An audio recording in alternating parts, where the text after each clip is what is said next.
Bem, pessoal, vou buscar entreter vocês um pouco enquanto a gente se acerca de que o som está funcionando para todo mundo. Dá uma conferida no pessoal do Insta também para ver se eles estão ouvindo.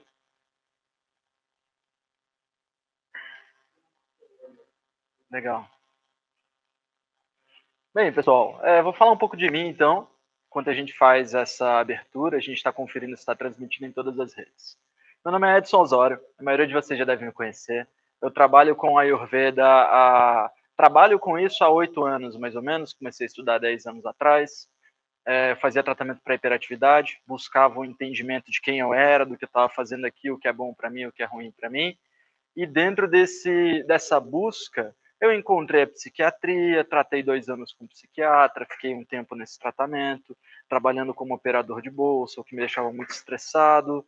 E aí eu fui vendo que essa técnica de dar a sua saúde para uma outra pessoa reger não estava funcionando tão bem para mim. E eu deveria estar trabalhando de alguma outra forma. E eu fui buscar o entendimento pessoal, quem sou eu, o que eu vim fazer aqui. A primeira pessoa que me desafiou nesse sentido foi um grande amigo meu que, infelizmente, ele faleceu no início de 2018, de febre amarela. O camarada me disse assim: Edson, você é um cara tão inteligente, tu nunca vai ler o livro mais lido do mundo? Eu fiquei tipo, o livro mais lido do mundo? Qual o livro mais lido do mundo? Aí ele falou, a Bíblia, cara. Eu falei, nossa, é mesmo, a Bíblia, né? Ele falou, mano, tinha que ler a Bíblia para você entender melhor a vida. E ele era um cara que me ganhava muito nas discussões, assim, eu sempre fui de argumentar, de pensar, de gostar de devanear, e ele sempre vinha com uns argumentos muito bons, assim. E aí eu falei, bem, vou pegar a Bíblia, então. Eu peguei uma edição nova e fui ler o Novo Evangelho para entender quem era Jesus, essa mensagem que ele trazia de amar ao próximo como ama a ti mesmo, e eventualmente eu cheguei ali numa parte que era Coríntios 1, versículo 12, sobre os dons espirituais. É mais ou menos assim. Sobre os dons espirituais. A todo espírito é dado um dom. Dons diferentes são dados para que a soma dos espíritos forme um ministério, forme uma egrégora, uma comunidade. A um é dado o dom da palavra, a outro é dado o dom da sabedoria, a outro é dado o dom do discernimento, a outro dom de interpretar sonhos, a outro dom de interpretar línguas, a outro o dom da ciência, a outro o dom da cura, a outro o dom da fé e ainda a outro o dom da profecia. Se eu não me engano, são esses 9 dons. Pode ser que eu tenha errado em algum. E quando eu li aquilo, eu falei, pô, então o meu espírito, não estou falando dessa vida, estou falando do meu espírito, que veio viver essa vida se representando por esse corpo, no signo de Áries, nascido em Volta Redonda, filho único de mãe solteira. Esse corpo não tem nada a ver com esse dom espiritual. Então, vou tentar entender quem é esse dom, porque esse dom, se ele já vem no meu espírito, ele deve ser a coisa mais próxima que eu tenho de mim mesmo. Porque se essa matéria não me pertence, eu vou deixar essa matéria aqui e vou continuar o processo. Quem sou realmente eu?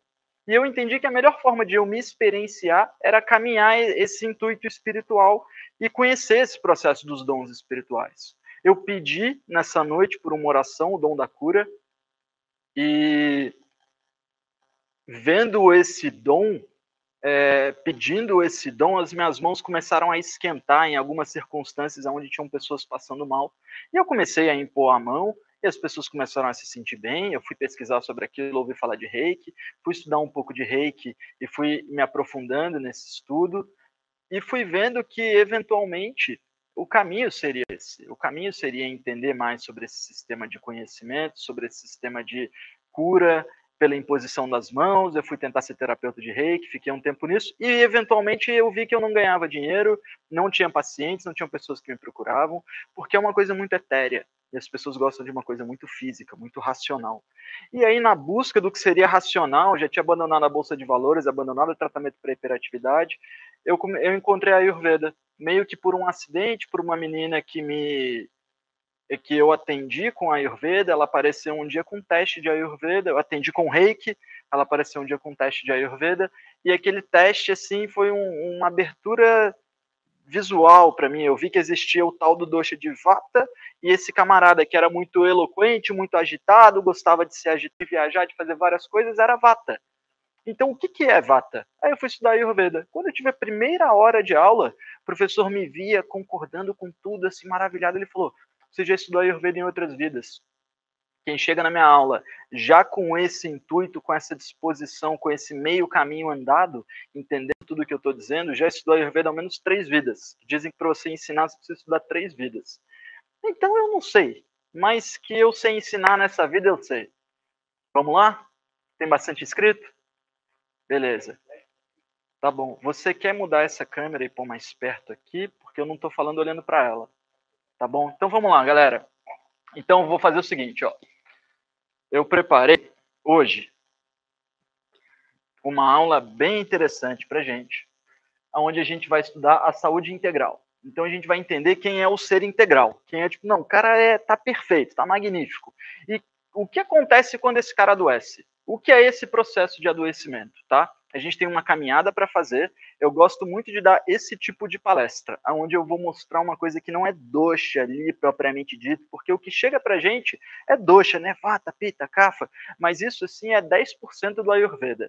Então a gente vai fazer um processo de entendimento, acho que vai demorar uns 40 minutos mais ou menos, e depois disso vocês vão entender o sistema, entender o processo de adoecimento, entender o processo espiritual para o não adoecimento. Então eu não quero fazer uma palestra para no fim da palestra falar assim, é isso, agora vocês têm que cuidar do dosha. Não, eu quero que vocês saiam sabendo, tá bom? Minha tara é essa, é ensinar. Então vamos lá. A gente vai passar por um conjunto de aspectos. Então, a gente vai estudar quem é o ser integral, o que é esse meio e o que é um corpo harmônico. Depois que a gente pegar essa parte de fundamentação sobre esse ser integral, a gente vai estudar as fontes da intoxicação, as etapas do adoecimento e o caminho que a gente tem que ter para desintoxicação. Dentro disso, a gente vai estar falando de vários tipos de doenças. Bem? Então, vamos entender esse meio em que a gente vive. Essa é uma aula que eu peço a paciência de vocês para entenderem bem o que a gente vai falar, tá bom? Então, a gente vive em 7 planos da existência. Isso é um entendimento etéreo. O que a gente vê aqui está atrelado aos sentidos, os sentidos estão atrelados à mente, mas existe muito mais coisa, isso que a gente não vê. Esse primeiro plano é um plano divino de organização, então eu vou representar esse plano como uma reta. Essa reta representa uma consciência divina. Eu não sei dizer se é Deus, se é uma entidade consciente, mas que existe uma energia organizadora que gera as projeções de Fibonacci, que gera as regras áureas, o tal do número de ouro, que gera a tal da supersimetria, que é daí que houve o estudo para lá na Europa fazerem um acelerador de partículas e tentar entender o que foi o Big Bang. Tudo isso existe um ser regente. Não sei quem é esse ser regente, mas ele é representado nesse conceito sobre os 7 planos espirituais como uma reta, uma consciência, e essa consciência desce. Essa consciência se projeta no meio de organização, e ela se projeta como uma tríade, a tal da divina tríade. Então, a gente tem aqui a organização do meio, e existem muitos meios. A gente está falando do nosso meio da nossa galáxia, e isso respeita uma regra. É uma regra de conexão molecular, uma regra de elétron, de próton. Os elementos respeitam uma regra. É o tal do 3 ponto, é o pi, né? Acho que é 3.14 ou 3.41. Então, tudo vai respeitando uma regra, um sistema de simetria. Esse é o sistema de simetria. Depois a gente vai estudar mais esse sistema. Esse sistema de simetria permite que existam seres experienciando esse sistema.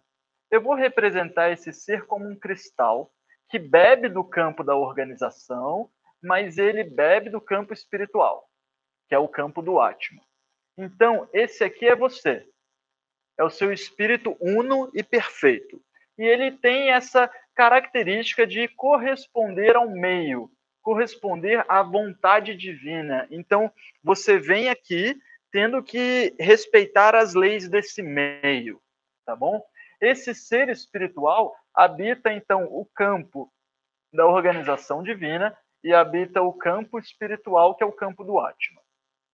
Esse ser, quando ele ganha um corpo, quando ele precisa dessa experiência de vida, porque aqui seria aquele todos unidos em uma só egrégora, espírito sem forma, só experienciando a luz divina. Aqui a gente saiu. Dizem que essa consciência divina ela era tão infinita que ela resolveu se experimentar.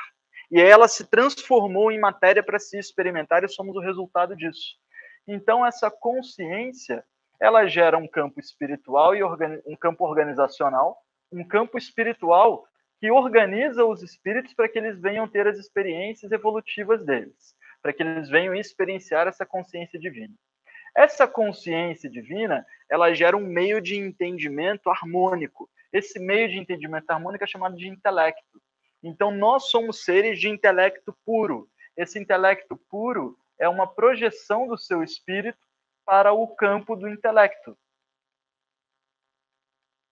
E aí, quando você sente na sua real natureza que você deveria aplicar o bem a todos os seres, que você deveria fazer o que é bom, o que vai muito além desse processo de olhar e falar assim, não, o que eu quero para hoje? Não, o que eu quero para a vida? Como é que eu vou conquistar esse mundo, morrer feliz, morrer contente?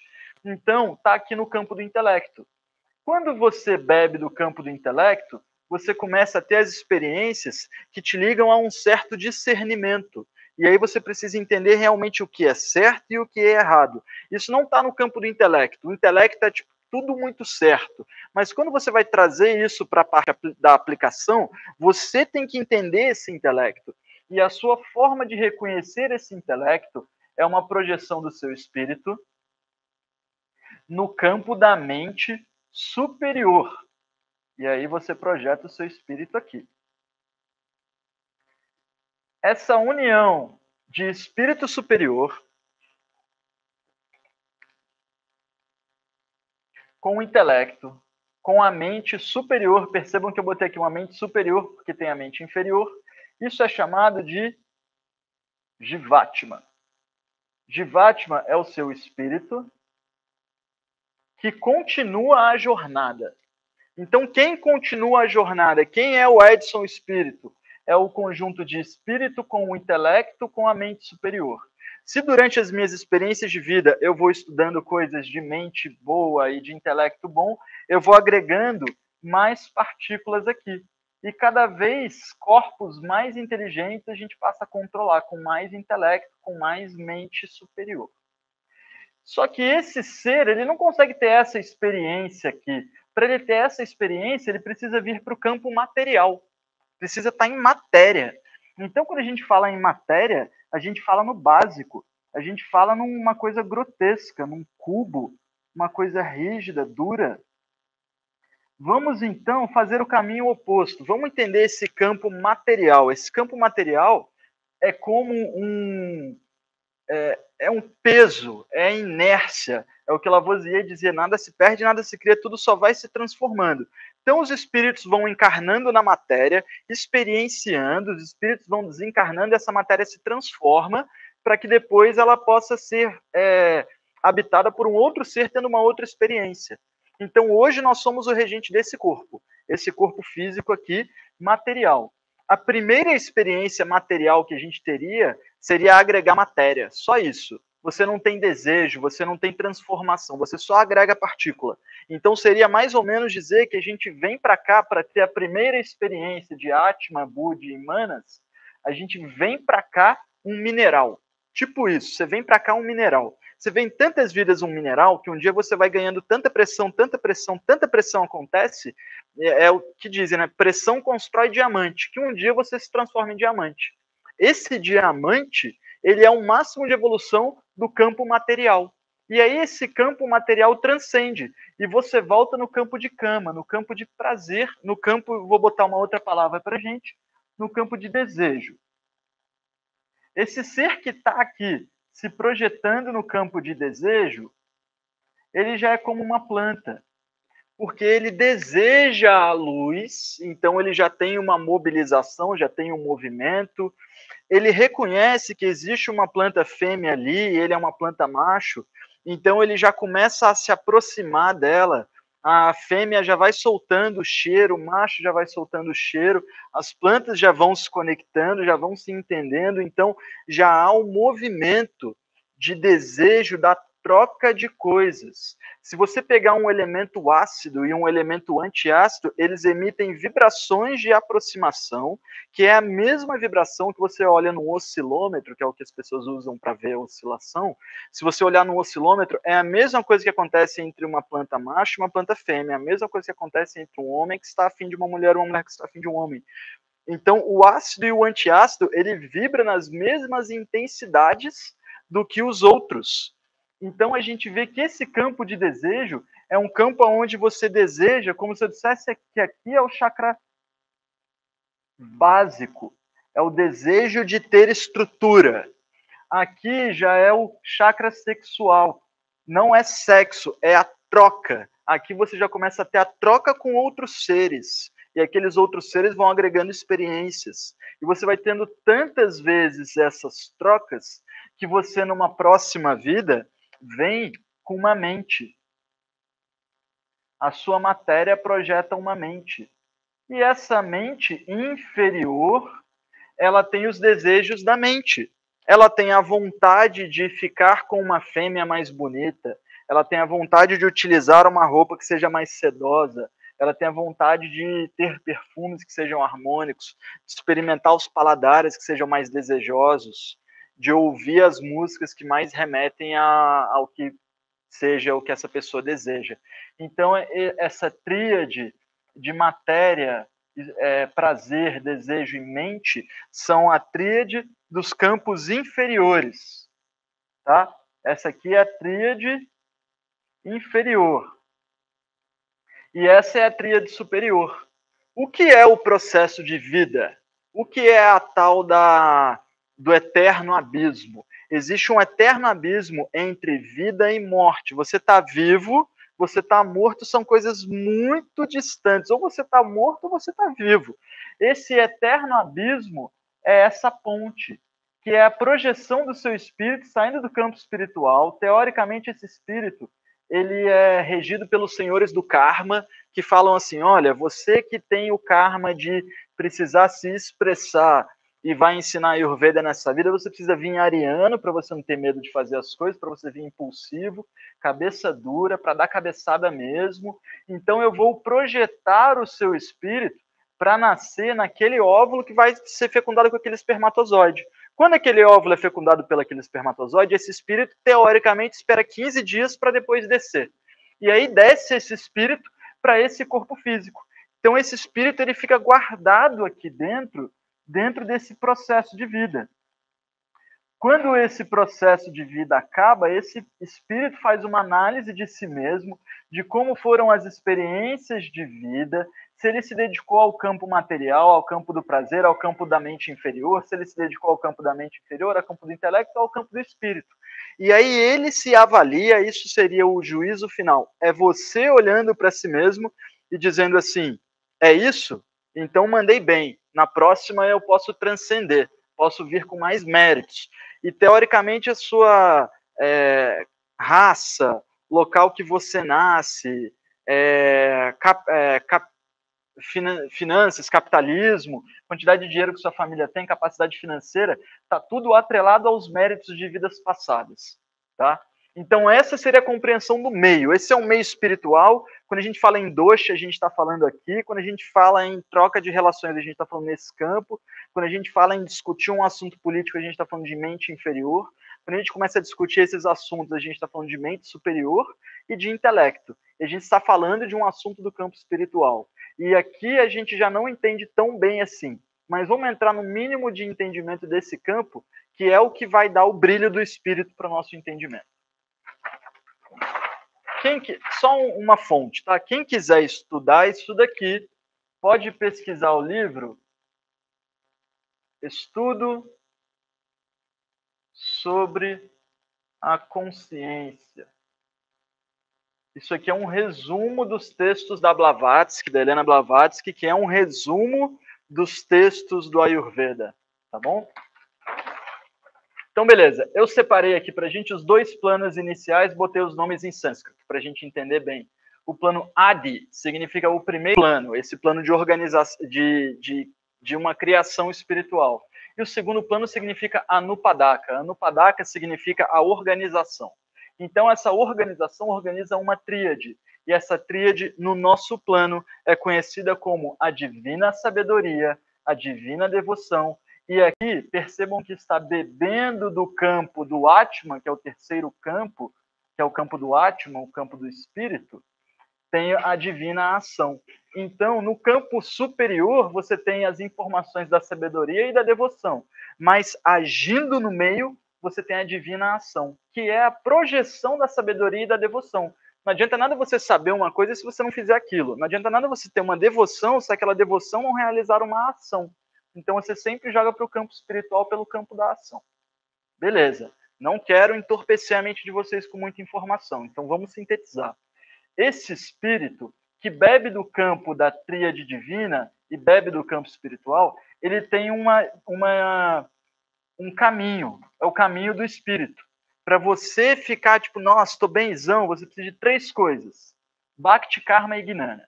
Bhakti é a nossa devoção, Karma é a nossa ação e Gnana é a nossa sabedoria. Você precisa se devocionar ao que você quer fazer, você precisa saber o que você quer fazer e, eventualmente, você precisa realizar aquela ação. Não dá para você ficar só na teoria, não dá para você ficar só na oração. Quem fica só na teoria e só na oração morre na praia. O cara que não fica na teoria e não fica na oração, mas chega final de semana e vai dar sopa aos pobres, é o cara que está dominando, mano. O cara não está nessa, preciso ler o texto clássico para exercer exatamente como deveria ser. O outro diz assim, não, eu preciso fazer a oração da forma correta, preciso entender o hebraico, o sânscrito. E o outro cara fala assim, mano, eu vou dar sopa aos pobres. Esse cara tá arrasando, porque é o cara que foi lá em karma. Ele falou assim, não, eu vou direto no caminho. Não vou enrolar muito, não. Vou direto no que faz efeito. Então, quando a gente fala da ação, é o que leva ao resultado. Os outros são a base para você ter uma ação mais perfeita. Porque se você sabe o que fazer, deseja fazer com vontade e age, aí você arrasou. Mas se você não sabe o que fazer e nem está desejando muito, mas age, você também está mandando bem. Beleza? Então, o caminho do Dharma, essa tríade, é o caminho inerente a todos os espíritos que buscam a realização da vida de forma plena. Agora, quando a gente vai entendendo, e a proposta da live é falar sobre adoecimento, mas eu queria que antes, porque o Ayurveda ele não estuda doença, ele estuda o indivíduo. E hoje eu vou falar de doença, mas então eu precisava antes falar desse indivíduo. Então esse indivíduo, ele é um Atma habitando um corpo físico, habitando uma matéria. Essa matéria está atrelada às leis desse meio. As leis desse meio regem uns 5 grandes elementos, éter, ar, fogo, água e terra, e esses 5 grandes elementos se transformam em 3 doshas, o dosha de Vata, Pitta e Kapha. Vamos chamar esses doshas hoje dos 3 humores biológicos. Ou seja, essa biologia tem essas 3 características, as características mais ressecantes do éter e do ar, as características mais metabólicas do fogo e da água, e as características mais nutritivas da água e da terra. Se a gente fosse falar de plantas, eu falaria que o manjericão é uma planta vata, porque ela é leve e bate o vento e o vento sopra ela até você. Se eu fosse falar de uma planta pita, eu poderia falar, por exemplo, da pimenta preta, que você bota na boca, ela esquenta a sua boca, que é o fogo, mas ela também vai te fazer salivar, que é a água. E se eu fosse falar de um campo nutritivo, eu vou falar, por exemplo, de uma castanha do Pará, que ela cai da árvore, fica um tempão lá nutrida, com a informação de uma planta ali, pode brotar, virar uma araucária, não uma araucária, mas uma castanheira, né? Então, esses 3 humores, eles são inerentes a todos os elementos. Quando um jardineiro vai na sua casa e ele fala assim, essa planta está seca, essa planta está com solo ácido e essa planta está com excesso de água, ele está dizendo na linguagem dele que a planta seca está vata, que a planta que está ácida está pita e que a planta que está com muito líquido está kapha. É só uma linguagem para entender o que as propriedades da matéria nesse meio, tá bom? Quando a gente fala na fisiologia, para entender esses princípios, a gente vê que o Vata é um humor que gera movimento, comunicação e criatividade. Já já a gente vê os que estão sublinhados. O Pitta gera metabolismo, discernimento e raciocínio. Então, quando eu peço para vocês imaginarem como não seria uma vida no grande império indiano, onde todas as pessoas se cuidavam com a Ayurveda há 7.000 anos atrás, e teoricamente em Alexandria se ensinava a Ayurveda, e essa informação fazia bem, as pessoas viviam 120, 130 anos e tal. Então, estamos criando uma coisa? Vata, criatividade. Não, mas o Edson está viajando muito, não dá para imaginar uma coisa assim. A gente não sei se os caras viviam tanto tempo, então cadê essa cultura tão evoluída assim?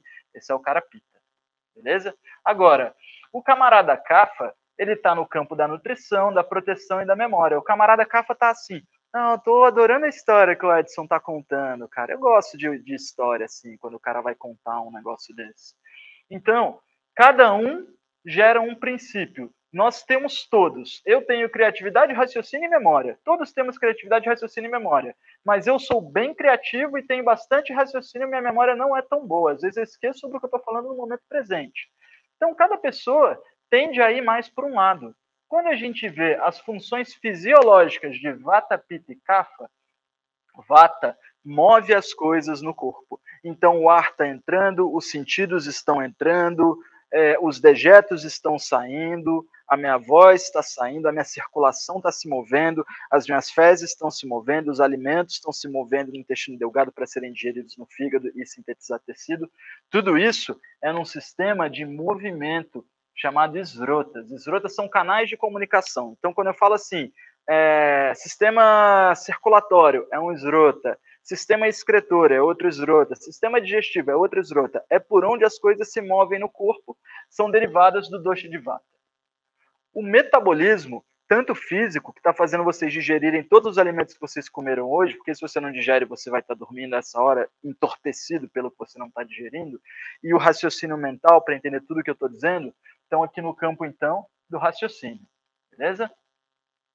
Do dosha de Pitta, isso é o Agni. O Agni é esse poder de transformação, de entendimento do que eu estou falando, que vai tanto digerir o alimento, quanto digerir a informação, quanto digerir a emoção. E percebam que a ordem é essa. Você precisa digerir as emoções, precisa digerir os seus pensamentos, precisa digerir a matéria. Se você tem um pratão aqui, mas você não digeriu algo que aconteceu com você, ou está pensando muito sobre outra coisa, você não vai ter fome. Então é importante você estar bem resolvido com as suas emoções, bem resolvido com os seus pensamentos, e aí você vai ficar bem resolvido com o alimento. Você tem que fazer realmente o passo a passo. Se esse passo a passo demorar 2 anos, beleza. Imagina que daqui a 2 anos você vai estar bem resolvido com a sua digestão. Tudo que você comer, você vai ou digerir ou excretar, e não vai gerar toxina.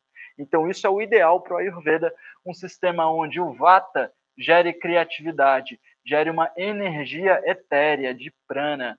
Prana é quando você está caminhando, está sentindo um ar muito puro passando, você fala assim, nossa, está tudo tão puro, tudo tão sutil, estou sentindo assim a harmonia do meio, isso é prana. Quando você está entendendo tudo que eu estou dizendo e falando assim, estou entendendo, mano, mas o cara fala muito rápido, muita coisa ao mesmo tempo, está difícil de entender, é o Tejas. Eu estou entorpecendo o fogo digestivo de vocês, o fogo mental. Então eu busco falar com calma, usar cores diferentes para cada um dos processos. Ainda estou atrás de um canetão piloto gordo, marrom, para fazer o Kapha, mas ainda não achei. Então, esse sistema de discernimento é o Tejas. É a escolha do que você quer e do que você não quer. Você está assistindo essa live porque o seu Tejas disse para você que seria uma boa forma de você passar o seu tempo. Então você tem uma energia etérea para você absorver, tipo uma consciência etérea que vai te dar boa criatividade. E você tem uma energia de discernimento, que vai falar assim, vai por ali, vai por aqui, é certo, é errado, faço ou não faço. E você tem, por fim, esse corpo físico que está te ajudando a ter essas experiências. Então é um campo etéreo, um campo de discernimento mental e o corpo físico para experienciar esse meio. Esse corpo físico, ele é o Ojas, ele é o seu conjunto de tecidos. Então você tem um movimento, um metabolismo e uma nutrição. Um movimento de energias etéreas, um metabolismo constante promovendo informações e discernimentos, e você aloja isso dentro do seu corpo físico. Então eu representei esse sistema como um vento etéreo disponível aqui fora, uma vela que escolhe o que entra e o que sai, e um vaso de barro que guarda todas essas informações. Então a Ayurveda fala que o ser integral é esse ser que está em equilíbrio. O Vata não vai gerar excesso de agitação, o Pitta não vai gerar excesso de estresse, o Kapha não vai gerar excesso de nutrição, peso e letargia.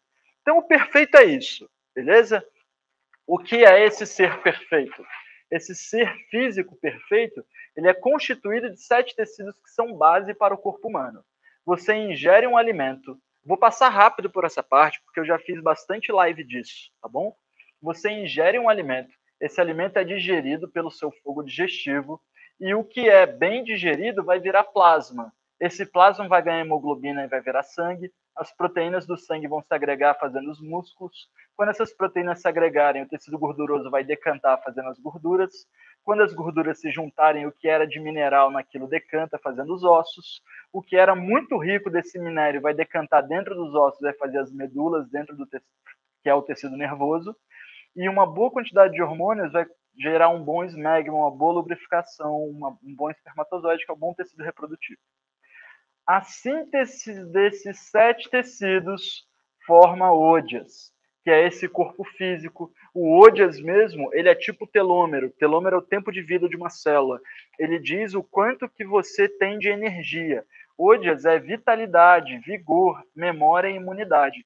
Quando o ódias é rico, o camarada faz muita coisa. Quando o ódias é pobre, o cara fica doente a todo momento. Quando o ódias acaba, o indivíduo morre. Tá bom? Quando o Agni não tem capacidade de digerir o que você deu para ele, porque se ele digeriu, vai virar ou tecido, vai virar dato, 7 tecidos, ou vai virar dejeto, fezes, urina e suor. Agora, quando não vira nem tecido e nem dejeto, vira toxina.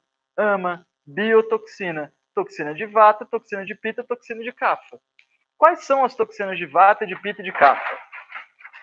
As toxinas de vata, em geral, são realizadas por excesso de indisciplina, pular refeição, rotina maluca. Ah, eu sou notívago, eu lido melhor virando à noite. Não, cara, você é vata gravado, não inventa um nome nobre para uma coisa que não é nobre. Mente no domínio, não. Eu sou crudívoro, vegano, frutívoro. Cara, você não é nada, você é um corpo espiritual tendo uma experiência humana. Esse corpo humano requer um conjunto de elementos, e esses elementos são necessários para a manutenção da vida. Então, se você não levar a vida dessa forma, levar a vida com o seu conceito mental sobre o que é certo e errado para você, você vai viver a vida mental. E você está em 7 campos. Você vai viver em metade de um dos campos, que é o campo da mente inferior. Tipo, não, eu vou comer só de acordo com o conceito do carnivorismo, o cara vai só comer proteína, só vou comer feijão, só vou comer arroz, só vou comer salada. Isso é uma coisa muito mental. Você está tendo uma prática vata, beleza? Práticas pita. Excesso de perfeccionismo, estresse, workaholic, cara trabalha pra caramba, excesso de estimulantes, tomou muito café, toma muito sabor ácido, muita pimenta, tudo muito álcool, muito cigarro, excesso de influência, um monte de coisa ao mesmo tempo. O pita, ele quer digerir tudo ao mesmo tempo, beleza? O Vata, ele quer ficar na cabeça dele, voando. Não, eu tô fazendo aqui um xamanismo e tal, de não sei, do índio lá do México. Não, mas você tá no Brasil, cara, faz com o índio do Brasil. O Pita, ele fica nessa parada assim, não, o certo é dessa forma, é assim que eu gosto. E aí ele faz a forma ali, não, mas isso aqui é bom mesmo, fico cheio, mas é assim que eu gosto de ficar. E o Kapha, ele fica estagnado, vagaroso, letárgico, apegado e melancólico. Quando você fica sem energia, você também fica assim, tá? Então tem pessoas que são Vata e Pitta que estão desse jeito, mas não vamos entrar nesse aspecto. Então o cara fica mais parado, mais pesado, menos vontade de realizar as ações, meio letárgico. Então a gente tem esses 3 desequilíbrios chave. Não significa que o cara vata sempre desequilibra para o vata, que o pita sempre desequilibra para o pita e que o kapha sempre desequilibra para o kapha. Não existe essa regra. Se você é um cara vata, mas vai viver no Polo Norte, começa a comer comida pesada e gorda, é possível que você agrave no kapha. Tá? Então, assim, não existe uma regra certa, não.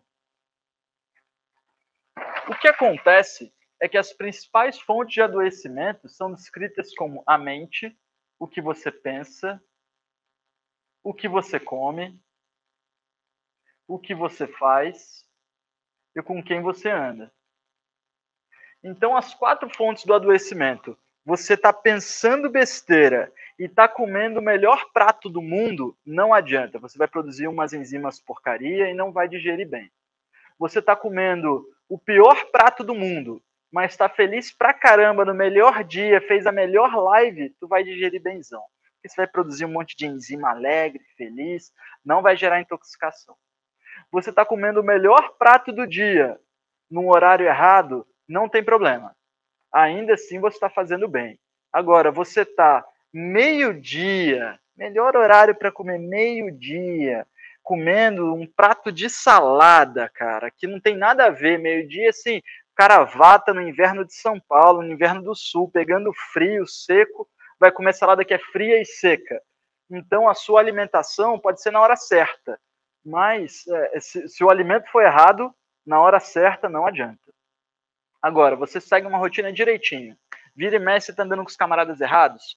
Pouco a pouco, você vai ver se esses camaradas vão começar a ficar mais, eu tô interessado em fazer o que você faz, como é que funciona. Porque a sua rotina, ela impregna nas companhias, tá? Agora, você tem uma rotina ruim e só tá andando com companhia boa, se você não começar a seguir a rotina dos caras, você vai fazer mal para os caras. Então, essa regra de produção de toxina, de fontes de adoecimento, é inerente a todos. E a gente pode falar que a alimentação, se o cara só come 3 da manhã, então não adianta falar que é alimento bom. Aí eu vou falar que a rotina diária é o pior, tá?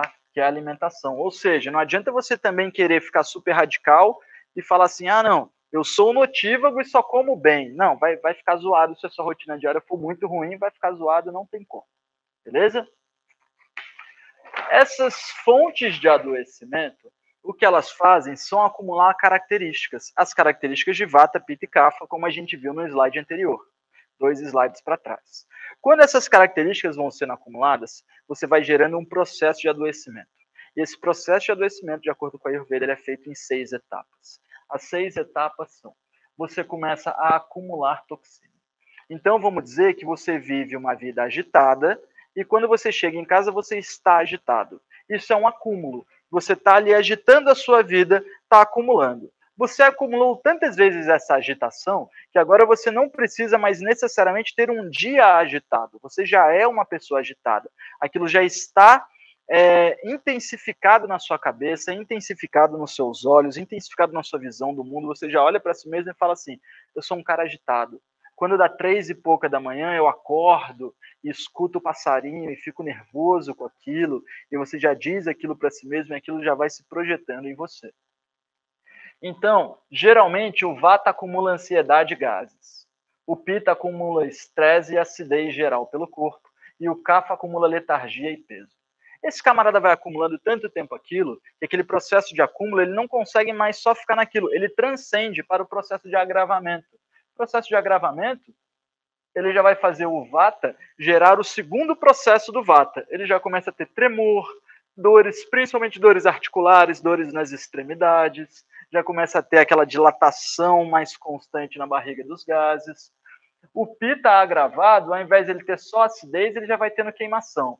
Ao invés de ele ser só estressado, ele já vai sendo perfeccionista. Não, tinha que estar mais ajeitado. As coisas não estão tão simétricas. Podia estar mais bonito. A letra está feia. E aí o Pitta já vai queimando energia mental no processo de agravamento.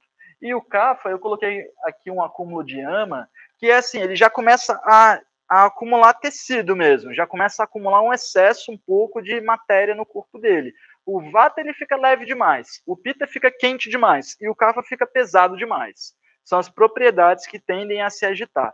Quem é muito leve é muito móvel, e aí o Vata se move demais, fica sem centramento. Quem é muito estressado é muito quente e muito nervoso, e aí o Pitta perde a paz dele.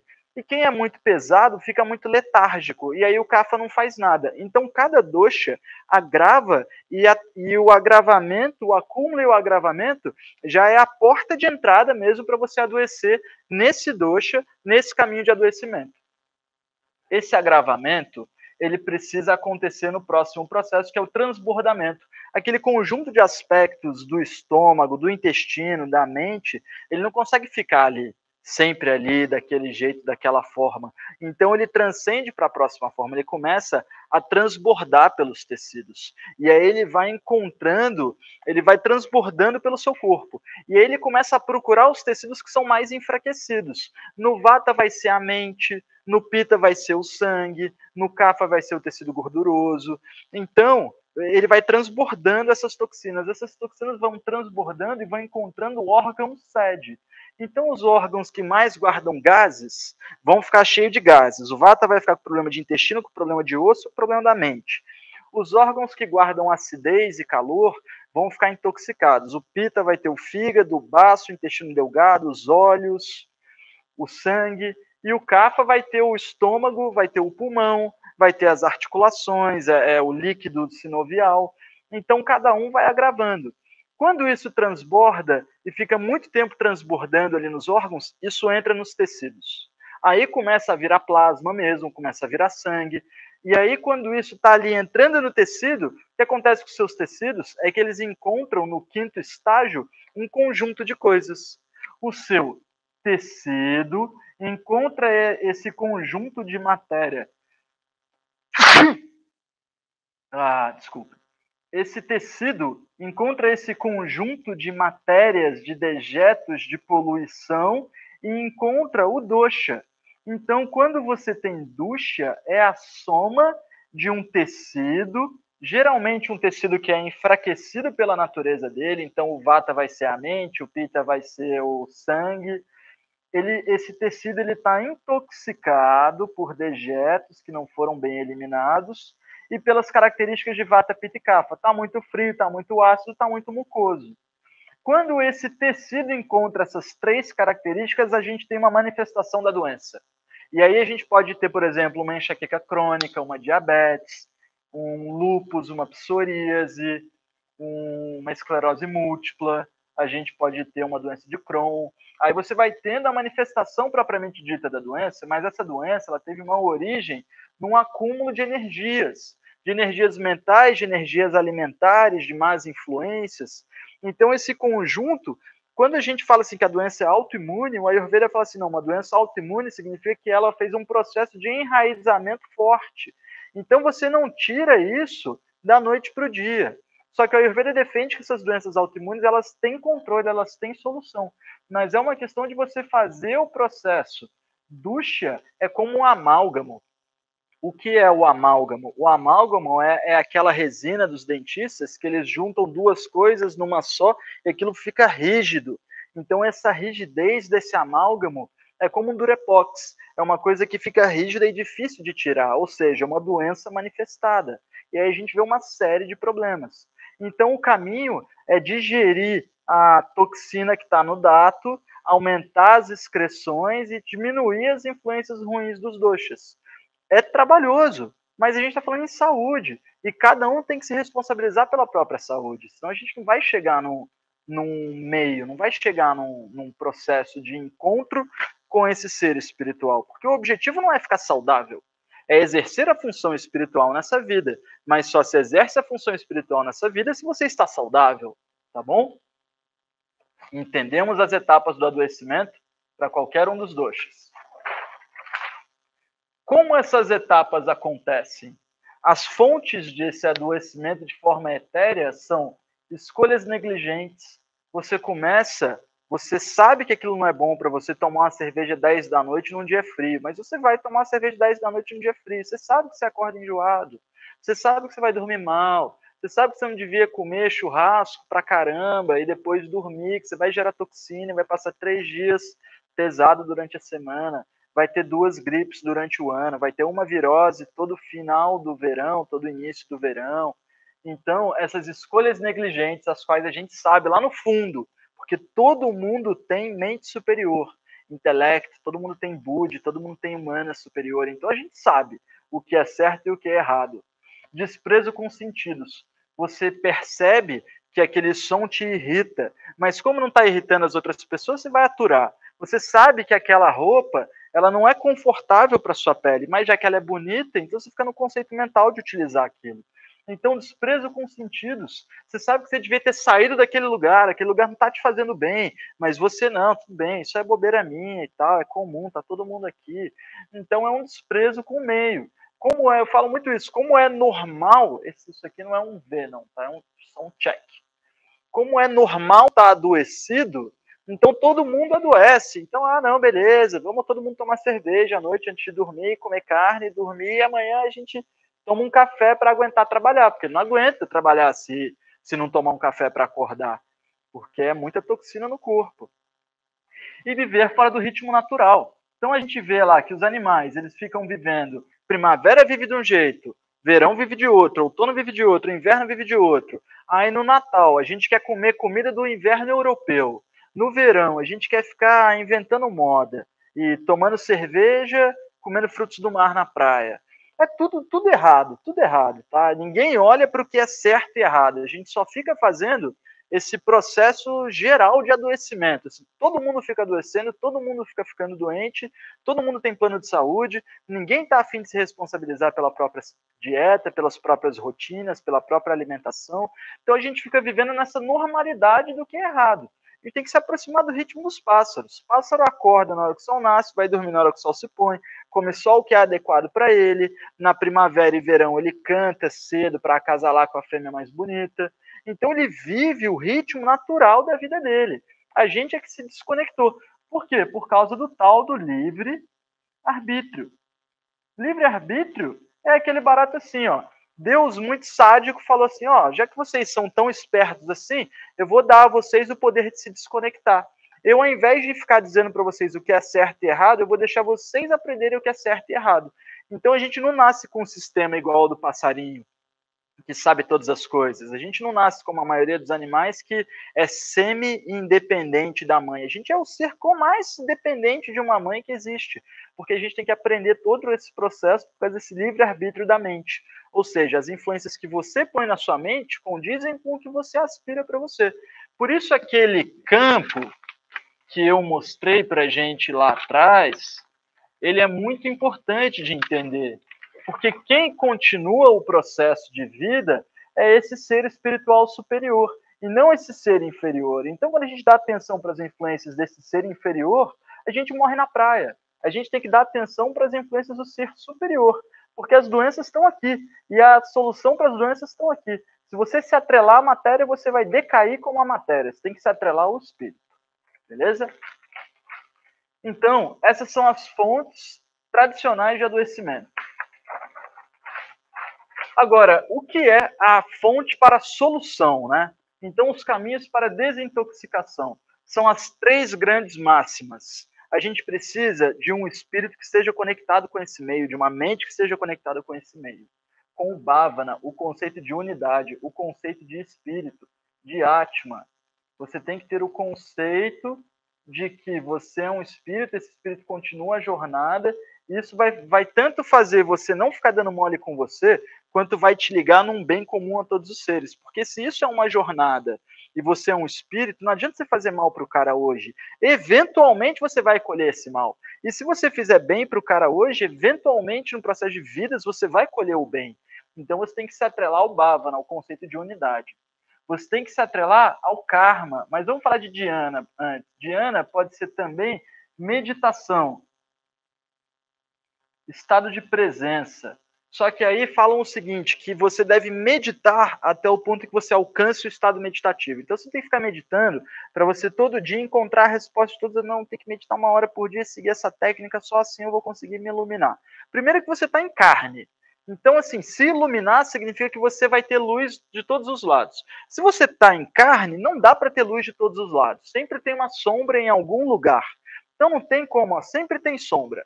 Se iluminar significa que você não está em carne, então. Então vamos esquecer essa teoria utópica de que se iluminar significa que você vai se tornar um ser diferente das outras pessoas. Isso não existe. Você precisa estar em estado de meditação. E você vai ficar tanto tempo em estado de meditação que você vai passar a estar no estado de presença. O estado de presença é o estado meditativo na prática. Você não vai mais ficar agindo de acordo com as influências externas. Você não vai mais deixar o cara ir lá, te cutucou e você mudou completamente o seu humor. Ah, falaram torto comigo, agora eu falo torto com todo mundo. Não, você está ciente das suas ações, ciente das suas consequências, você inspira e expira, tem consciência do momento presente, está no estado de presença. Se você está no estado de presença, você vai conseguir prestar atenção em karma. E quais são as ações, os atos condutores à realização do espírito? Então, essa tríade de conceito espiritual, estado de presença, vai te levar eventualmente a realizar os atos condutores da iluminação, que é ter mais luz no espírito, para cada vez ter mais méritos, para cada vez ser mais fácil exercer a função espiritual nessa vida. E aí, eventualmente, a gente volta uma Madre Teresa, a gente volta uma Mahatma Gandhi, e, eventualmente, quem sabe, a gente se torna um ser ascensionado e volta um mestre espiritual. Mas a gente, por enquanto, está aqui, tentando entender o conceito de unidade, tentando estar em estado de presença, tentando estar perto dos atos condutores para a realização espiritual. As 3 leis para a realização dessa vida são entendidas. Eu acho muito bonito esse entendimento. Eu não vou ficar entrando muito nisso, mas eu queria mostrar como é simples e bonito. É o estudo da ciência sintética do absoluto. Então, como é que eu vou doutrinar o meu espírito de forma que esse espírito tire o melhor dessa vida? Cara, primeiro você tem que entender o que é essa vida. O que é? Você tem curiosidade? Então estuda, mano. Estuda Ayurveda. Estuda Ayurveda, estuda Sankhya, estuda a teoria atômica, estuda a teoria espiritual. Existem muitos livros assim de teorias atômicas no Ayurveda que vocês não fariam ideia. Eu mesmo falo isso sem fazer ideia do que é, porque o acelerador de partículas na Europa foi construído com grande base nessas teorias. Os maiores físicos beberam no campo do Ayurveda. Stephen Hawking, pô, beleza, não vamos entrar nisso não. A companhia de amigos, cara, de aspirantes do Dharma. Isso são chamados de dasas. Dasas são pessoas que aspiram bem comum a todos os seres. E aí, se você errar do lado desse cara, falei bobeira, errei, o cara vai falar, não, mano, tá tranquilo. Pô, isso é experiência de vida. Tem um dizer de Buda que é bem interessante, que me remete a esse entendimento de caminhar com aspirantes. Buda estava sentado entre os discípulos dele e chegou um cara muito raivoso, assim, gritando, apontando o dedo. Os caras não queriam deixar o cara passar. Aí Buda Gautama falou assim: olha, pode deixar ele vir até mim. Aí o cara veio, olhou assim, cuspiu em Buda. Você é um fajuto, um falsário, farsante, mentiroso. E aí Buda olhou assim, os discípulos enfurecidos, cara. O discípulo de Buda enfurecido com aquele camarada. E aí os discípulos, que isso, mestre? Me deixe discipliná-lo, me deixe doutriná-lo. Os caras já pegando taco de beisebol, palmatória. Aí Buda falou assim, acalmem seus espíritos, jovens guerreiros. Acalmem-se, kshatriyas, jovens guerreiros. Deixe que esse homem fale o que ele tem para dizer. Aí o cara xingou. Aí Buda olhou assim, tá bem, muito obrigado. Aí o cara, muito obrigado, você é louco, eu cuspi em você, eu te xinguei, sabia que você era louco. Aí Buda, não, cara, você é o mestre aqui para nós. Aí o cara, pô, esse maluco tá me zoando, não é possível. Aí Buda olhou e falou, não, senhor, o senhor é nosso mestre nesse momento. Mestre é aquele que tem algo para passar. Você deu a mim a oportunidade de perceber que a raiva não habita mais em mim. E você deu aos meus discípulos a oportunidade de perceber que a raiva ainda habita neles. O cara olhou assim, mano. Foi embora bolado. E os discípulos, pô, adorando Buda, né? Meu Deus, que mestre. Aí o cara voltou dia seguinte, ajoelhou aos pés do mestre e falou, me ensine, Senhor. É o estado de presença. Então ele não deixou que aquela raiva imposta por outro ser entrasse nele. Ele reconheceu que a raiva não estava mais nele e ajudou os discípulos a reconhecerem que a raiva ainda habitava neles. Então, quando alguém te machuca, com certeza essa pessoa não estava interessada em te machucar. Ela está muito preocupada em cuidar dos próprios problemas. Mas como está todo mundo muito pronto para ser machucado, a gente se machuca com qualquer coisa. Então a gente leva muito pouco em conta que as outras pessoas têm um grupo de experiências, que elas são humanas, que elas precisam melhorar. e que está todo mundo buscando acertar, não tem ninguém errando de propósito. Até o cara, quando está errando de propósito, você vê que existe uma raiz mental, um problema lá na infância, um barato assim, que no fim das contas ele não é o espírito dele cometendo aquela ação, apesar daquela ação estar sendo cometida contra outro espírito. Então a gente tem que estar na companhia de pessoas virtuosas e buscar aprender com os grandes mestres. Lê o Bhagavad Gita, lê os ensinamentos de Buda, lê a Bíblia, entender o ensinamento, entender amar ao próximo como ama a ti mesmo, é Deus acima de todas as coisas, não matar outro ser, buscar a devoção de todos os seres. Então, aprender com as coisas que já estão aí há muito tempo para ensinar a gente. Então, são as 3 formas da gente seguir o caminho do Dharma. Tá bem? Fizemos uma boa construção, fizemos um bom entendimento. Então vamos ver, assim, porque eu não quero ficar só no campo etéreo, eu quero dar uma solidificada de leve nesse entendimento. Eu não estou fazendo essa live para você que tem psoríase, cuidar da sua psoríase depois de ver essa live. Estou fazendo essa live para ajudar vocês a entenderem que a doença ela é um desencontro, é o seu corpo que desencontrou o espírito. Só que o espírito ele é muito forte, muito esperto. Então ele começa a gerar uma vibração tão forte, tão forte, tão forte, que se você não olha para essa vibração e permite que essa vibração passe pelo corpo, essa vibração gera uma doença. Então, se você não deixa o seu espírito se representar, o seu corpo representa esse espírito de qualquer forma, por meio de uma doença. Tá bem? Eu trouxe uma carta de tarô para a gente ler. Eu deixei o tarô do lado hoje e eu não pensei em qual carta seria. Mas agora, falando sobre esse tema, me vem em mente qual é a carta.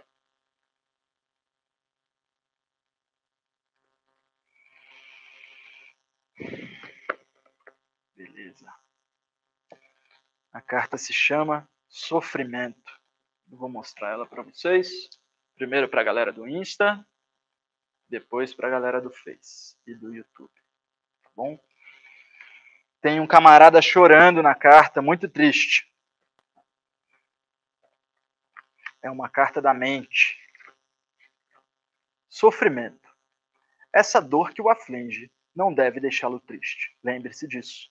Esse é o ponto que as pessoas continuam a não compreender. Essa dor é apenas para deixá-la mais alerta, porque as pessoas só ficam atentas quando a seta vai fundo no coração e as fere. De outra maneira, não despertam. Quando a vida é fácil, confortável, conveniente, quem se preocupa? Quem se dá o trabalho de ficar alerta? Quando morre um amigo, apresenta-se uma possibilidade. Quando a sua mulher o abandona naquelas noites escuras, você sente solidão. Você amou tanto aquela mulher e arriscou tudo por ela, e então, de repente, um dia, ela vai se embora. Chorando na sua solidão, essas são as ocasiões em que, sabendo aproveitá-las, você poderá tornar-se consciente. A seta o está ferindo, então é possível usá-la. A dor não existe para nos fazer infelizes. Ela está aí para nos tornar mais consciente. E quando você se torna consciente, a infelicidade desaparece. A figura dessa carta é Ananda, primo e discípulo de Buda Gautama. Ele esteve ao lado de Buda constantemente, cuidando de cada necessidade dele por 42 anos. Quando Buda morreu, conta-se que Ananda ainda estava ao seu lado, chorando. Os outros discípulos repreenderam-no por ele não estar entendendo. Buda havia morrido completamente realizado. Ananda deveria estar celebrando. Ananda então respondeu: vocês é que não compreendem. Não choro por ele, choro por mim mesmo, porque ao longo de todos esses anos eu estive constantemente ao seu lado, e mesmo assim não me iluminei com ele. Ananda ficou acordado a noite inteira, meditando profundamente e sentindo a sua dor e sua tristeza. Diz a história que quando o dia amanheceu, ele estava iluminado. Tempos de grande sofrimento trazem em si, potencialmente, tempos de grande transformação. Para que a transformação aconteça, porém, é preciso irmos fundo nas raízes da dor, vivenciando ela exatamente como é, sem culpa e sem autopiedade. Beleza? Carta, então, do sofrimento para a gente entender que a doença não está aí para fazer a gente triste, está aí para chamar a atenção sobre algum aspecto que a gente ignorou na nossa vida. Tá bom? Agora, quais são as raízes dos antídotos? Isso aqui não é remédio, tá? Não é, não, agora eu vou me cuidar com a Ayurveda. Não, é muito mais coisa. Mas, para quem entendeu o básico, quem tá vata precisa de rotina, proteção, estabilidade, calor e resguardo. colo de mãe, beleza? O que é colo de mãe no campo alimentar? É tomar um suco morno, um mingau, tâmaras, uma canja com ou sem galinha, um leite cozido com especiarias, aquela coisa que remete a colo de mãe mesmo, papinha de vovó, tá bem? Quem é pita, está adoecido no pita, precisa relaxar, controlar o estresse, ter uma rotina mais solta, sem ficar controlando tanto o horário, esse tipo de coisa. O que é isso no campo físico para o pita é o buttermilk. Tem a receita do buttermilk no canal do YouTube. Consumo de alimentos doces e complexos como tâmaras, o consumo de alimentos resfriantes como coentro e suco verde. Eu não indico fazer tipo qualquer suco verde. Deem uma olhada no suco que tem no nosso canal no YouTube também, tá bom? E agora, quem tá cafa, adoecido em letargia e estagnação, precisa de movimento, ação, calor, agitação. Você tem que fazer o cara sair de casa, mano, fazer coisas.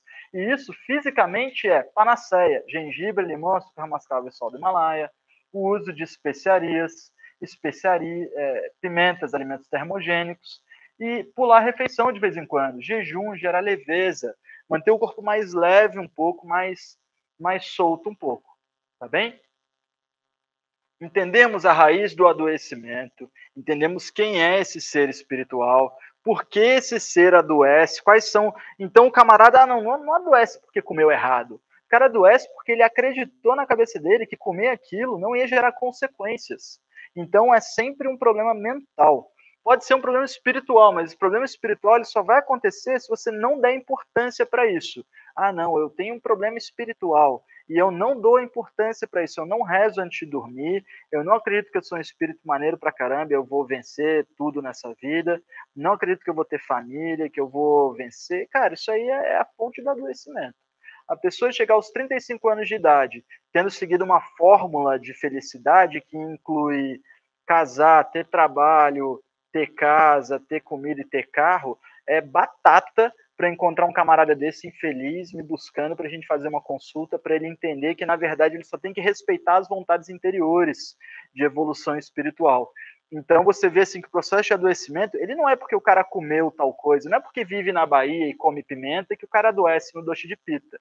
Ele adoece porque ele acredita que ele tem que ser metódico, que as coisas só funcionam se elas forem feitas com precisão, manter no mesmo tema de adoecimento, mas podem perguntar coisas do campo espiritual também. Vamos ver até onde a gente vai se estendendo. Tá? Meus amigos vão me ajudar me anunciando as perguntas. Eu repito para vocês. A gente está nas 3 redes ainda? Legal. Eu estou marcando uma live dessa, pessoal. Se não der para fazer uma vez por semana, a gente vai fazer ao menos de 15 em 15 dias essa live aberta, bem aula mesmo, bem estrutural. Eu sinto que o conhecimento está aí para ser espalhado. Aí, se você gostar, você pode pensar em fazer curso. Mas eu acho que isso aqui já é uma porta de entrada muito legal para você entender que a solução da sua vida é a faca de 2 gumes.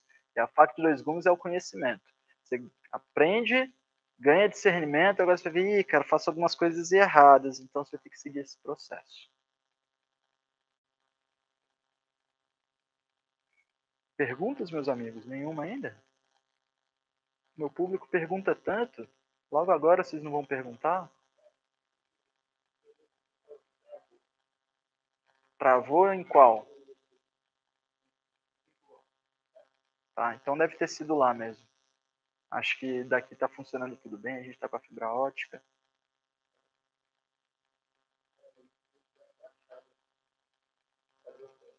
Tá, beleza. Bem, pessoal, eu vou mostrar uma coisa para vocês que eu acho bem interessante. Esse ser é Dhanvantari. Tá?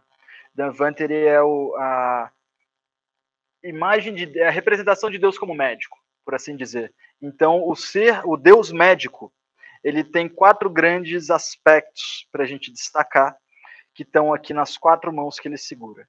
A gente tem o disco, e é um disco, ele tem aqui um disco na mão dele. Esse disco representa o universo, representa essa Via Láctea, assim.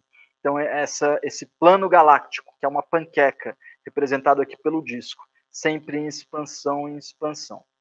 Ele tem na outra mão a concha, que tem o som do eco do universo. Então, você tem o som do on.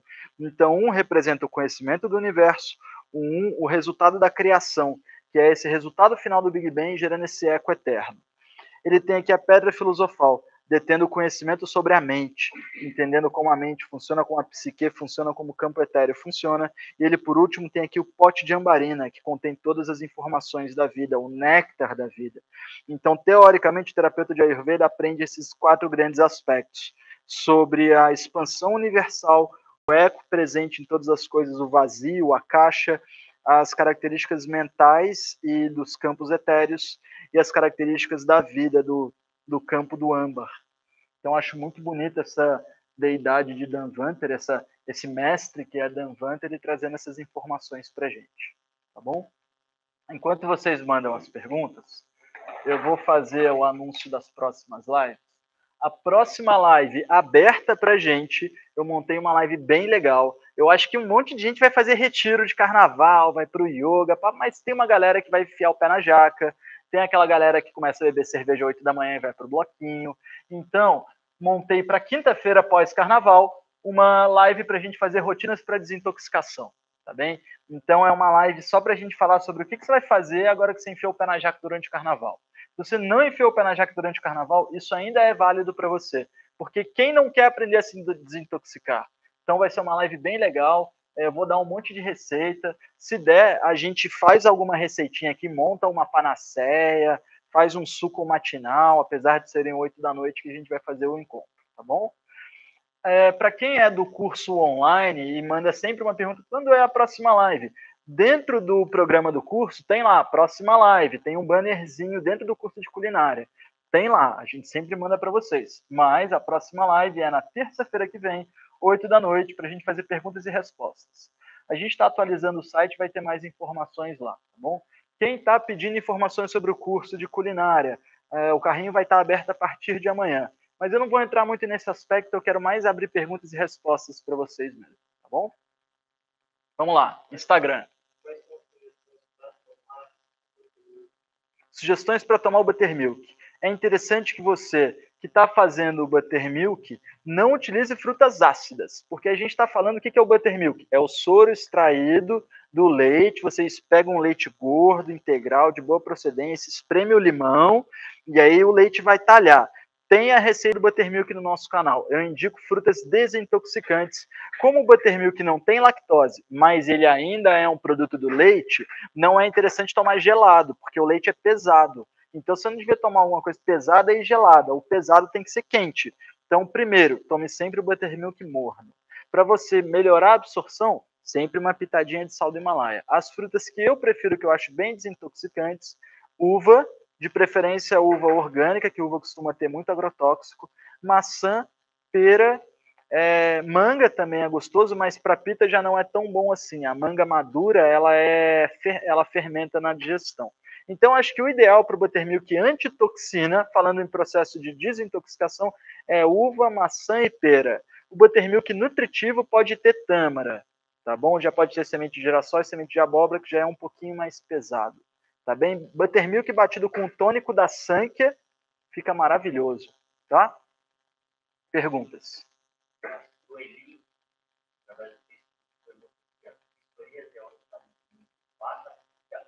Beleza. Sueli perguntou pra gente se a psoríase é um resultado de muito vata, pitta ou kapha. O Ayurveda estuda mais ou menos assim, ó. Vou falar do dosha de pitta, porque a maioria das psoríases é uma inflamação na pele, tá? Tem essa inflamação mucosa, que é mais kapha, tem essa inflamação mais seca, que é mais vata, e tem essa inflamação mais ácida, que é mais pitta. Mas, em geral, como é na pele, a pele é um órgão de metabolismo, é uma doença pitta. Então, o primeiro local do pitta que adoece, eu vou chamar de estômago, não vou botar os nomes em sânscrito, tá? Então, o estômago adoece com excesso de acidez. Esse estômago é o que vai nutrir o alimento. Então, esse alimento ele vai ficar com as características de acidez. E aí, o sangue que é produzido com esse alimento vai ficar ácido também. É o segundo que adoece. O terceiro que adoece é a mente. É o discernimento. Porque esse sangue nutre a mente. O seu cérebro é nutrido pelo seu sistema circulatório e pelo seu sangue. Então essa mente começa a ficar ácida. E aí ela começa a ficar gravada em pita. Aí o seu discernimento visual agrava em pita. Você começa a olhar para as coisas e ficar irritada. Começa a ter conjuntivite, começa a ter ressecamento nos olhos.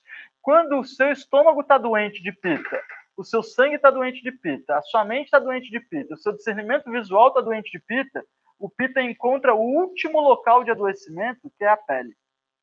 E a psoríase, ela está na pele. Então, o caminho para desintoxicar a psoríase é usar ervas para a pele e melhorar a digestão.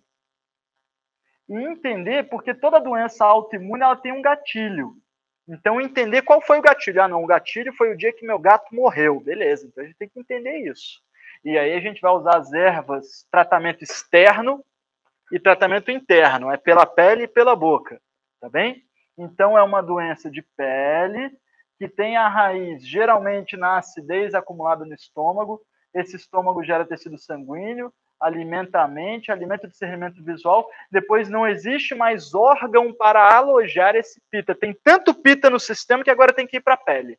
E aí ele eventualmente vai para a pele. Então, o último subdosha de adoecimento do dosha de pita é a pele.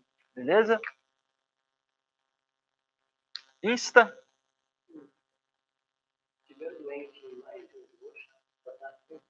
Se estiver doente em mais de um dosha, a gente faz o que é chamado de dieta anti-ama. Anti-ama é basicamente tudo cozido, untuoso, pastoso. Na dúvida, toma um chá. Se ficar com um pouco de fome é exatamente o que a gente quer para aumentar um pouco o Agni. Então, está doente em todos os doshas, você vai fazer uma dieta redutora das toxinas, que aumenta o Agni. Chama dieta anti-ama. Tá? Eu tenho alguns vídeos, tem o vídeo de introdução, tá aberto o vídeo de introdução, aquela live da culinária? Tá, né? Não? Tá, às vezes a gente deixa aberto uns dias, então. Que é a introdução à nutrição. E lá eu falo um pouco de dieta anti-ama, tá? Assim que acabar o vídeo aqui, eu abro o vídeo no YouTube para vocês. É o último bate-papo que a gente fez. E aí a gente estuda um pouco de dieta anti-ama, porque você tem uma dieta que, assim, vai estabilizar todos os doshas. O dosha principal adoecido ainda vai continuar adoecido, mas vai tirar o excesso de toxina dos outros para você ter uma folga para trabalhar. A gente fala mais ou menos assim: você vai tratar uma pessoa que está muito debilitada, muito debilitada. Então, você não tem como fazer uma dieta redutora de tecido. Você tem que melhorar a vitalidade. Mesmo que isso produza um pouco de toxina, você melhora a vitalidade. Dá comida, dá sopa de osso, dá buchada de bode, sei lá, dá uma parada pesada para essa pessoa melhorar, para ela conseguir, tem que conseguir digerir, claro, né? Mas você primeiro gera vitalidade. Depois você gera desintoxicação. Não dá para você desintoxicar uma pessoa magra igual um palito. Essa galera magra igual o palito, querendo fazer dieta para viver de luz, cara, é pedir para perder 10 anos de vida. Bom? Perguntas?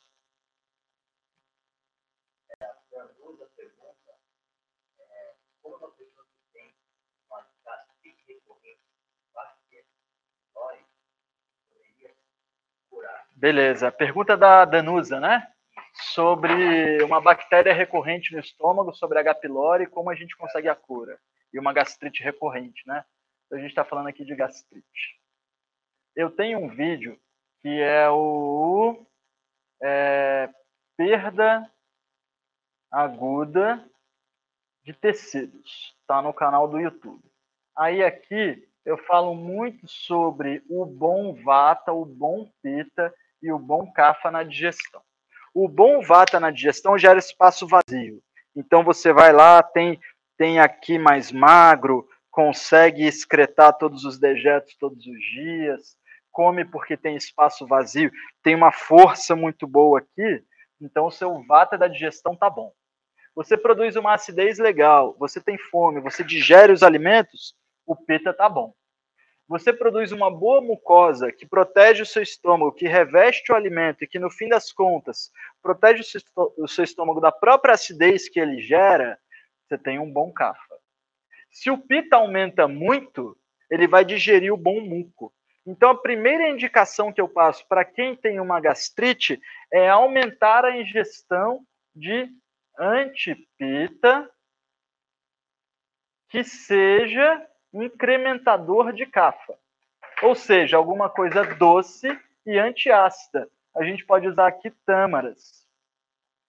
Ingerir 2 tâmaras bem mastigadas antes das refeições. Essa tâmara vai gerar uma mucosa. Esse muco vai proteger o seu estômago da própria acidez que ele gera. Isso é uma subdivisão do doce de cafa, chamado de cledaca cafa. Cledaca significa um muco que reveste os órgãos, tá bom? Então, a ingestão de tâmaras antes das refeições aumenta a produção de cledaca cafa. A ingestão de chá de alcaçuz também trata aumentando a produção de muco. Então, essas duas respostas é para aumentar a produção de um muco bom que defende o estômago. Em pessoas magras que têm gastrite, isso aqui é certo de funcionar, tá bom? E não significa que vai engordar a pessoa. Agora, se a gente quer só fazer um antídoto de pita, a gente pode fazer um extrato de coentro. Você vai pegar o coentro fresco, vai bater no liquidificador com um pouco de água, vai ter um líquido bem verde vivo ali, e aí você usa 1 colher de chá meia hora antes da refeição. Qual é o porém disso daqui? É que isso aqui é frio e o Agni é quente.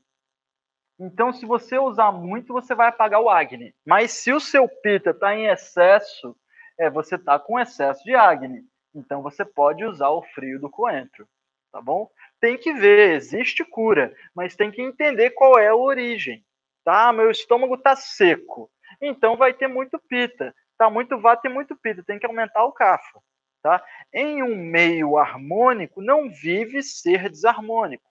Então, você vê aquele médico trabalha na UTI. Aí você vê, tem estafilococcus, tem H. pylori, tem um monte de coisa no fundo da língua dele quando ele faz o exame. Mas aquilo não se prolifera no corpo dele, porque ele está saudável.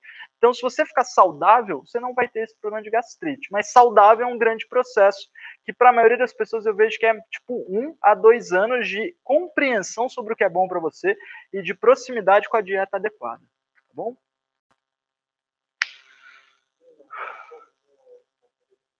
Passa água já. O livro, meu médico disse também. Sim. Meu médico disse também. Por que me sinto tão mal?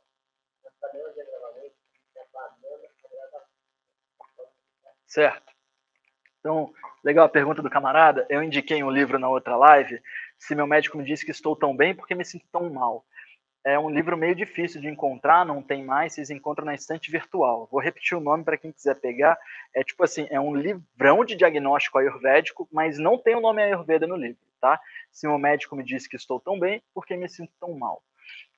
A banana, e a pergunta do camarada é, por que na tabela ele diz que banana agrava pita? A banana, ela tem 2 elementos nela. Ela tem o éter, que é o ar ali, né? Vou falar o seco, e ela tem a terra. Então, ela é seco com terra.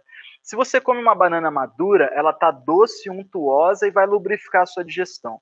Se você come uma banana mais seca um pouco, ela vai ressecar a sua digestão. E esse ressecamento vai agravar o doce de vata porque gera seco. Vai agravar o doce de pita porque se ele for fogo no seco, gera mais fogo. Então é um vento no fogo, então aumenta mais ainda o fogo. E se for uma banana mucosa, ela vai agravar o cafa porque agrava o muco. Então banana não é um elemento anti-ama. Ela aumenta o fogo porque ela sopra o fogo. Ela tem muito o sabor adstringente, que é o sabor ressecante. E o sabor adstringente é um sabor leve. O sabor leve aumenta a pita, assim como os outros sabores leves. A não ser que fosse um sabor muito resfriante. Mas não tenha as informações de livro como via de regra. Você tem um pita atleta que tem uma digestão boa. Aliás, não vou falar atleta, um pita praticante de esporte, porque muitas vezes o atleta ele não é tão saudável assim, por overtraining. Então, você tem um pita praticante de esporte, que tem a digestão untuosa, faz um consumo de tâmara, comprou banana madura, é anti-pita, tá bem?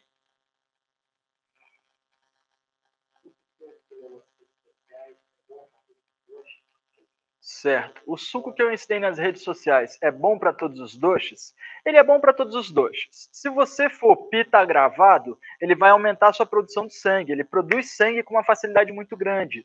Então, o ideal é que você consuma esse suco se você fizer exercício. Senão, se você é pita, você vai aumentar a produção sanguínea e não está transformando o sangue em músculo, vai ficar com agravamento em pita. Mas é muito difícil agravar. Qualquer doce eu vejo que é muito difícil agravar. O vata vai aterrar ele, porque o suco é doce, quente. O pita vai tomar um suco doce, então ele vai ter o que trabalhar o dia todo. E o kapha vai tomar um suco quente, aí você bota mais gengibre e vai ficar anti-kapha. Então é um suco bem fácil de trabalhar mesmo. Eu indico ele para a maioria dos doces. O que eu acabo fazendo é assim, não vou pôr raiz no kapha, vou pôr uma raiz mais pesada no pita porque ele digere bem, e vou pôr uma colherinha de ghee para o vata para ele ter um pouco de oleosidade já no suco matinal dele. Beleza? Kefir pode substituir o buttermilk? Eu não gosto muito de kefir, pessoal, nem muito de kombucha. Por quê? Porque a diferença entre remédio e veneno é a dose. Então, se a gente todo dia consumir buttermilk, vai fazer mal em algum ponto. Se a gente todo dia consumir um fermentado, que é o kefir, ou a kombucha, então você vai consumir um fermentado todos os dias, vai fermentar seu corpo, vai aumentar a acidez do seu corpo. É um elemento ácido. Eu sei que tem milhões de propriedades benéficas e tal, mas para o Ayurveda, o mais importante de um elemento é o que está óbvio. É óbvio que o kefir é fermentado. O primeiro efeito dele no corpo é gerar fermentação na digestão, tá bem? Então, assim, é óbvio que a goiaba seca a digestão.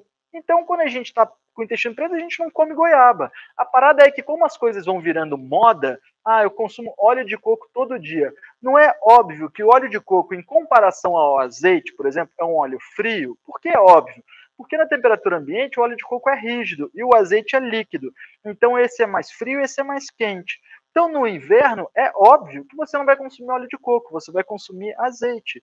Então a gente não deveria consumir um alimento fermentado todos os dias, porque ele vai aumentar a acidez generalizada do nosso corpo. Você vai começar a produzir tecidos mais ácidos, vai começar a ter calor nas extremidades, as fezes mais mal formadas. Agora, é legal consumir kefir e buttermilk de vez em quando, 2 dias por semana. Assim como é legal consumir buttermilk 2 vezes por semana, assim como é legal consumir chai 2 vezes por semana. Tá bem?